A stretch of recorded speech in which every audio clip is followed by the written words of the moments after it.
Hello guys, welcome to a quick video. So we're going to go to settings here to change the Instagram logo. Then we're going to scroll up and it appears, and now we have the current logo, and then we can scroll and pick whichever one we want. So I quite like the classic. I know there's one before that, the original, which everyone forgets about, but the classic is I like it looks best. So here it is.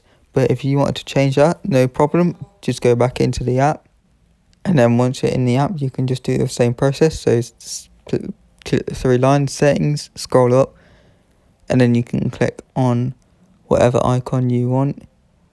So if we go for the original, it'll just change the original, and then bam, it looks like that, and the notifications come through with the icon looking like that. So it's very simple, guys.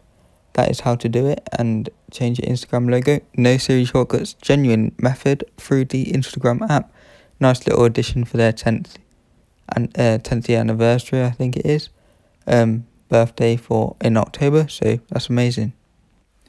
Make sure you hit that subscribe button for more good content coming soon.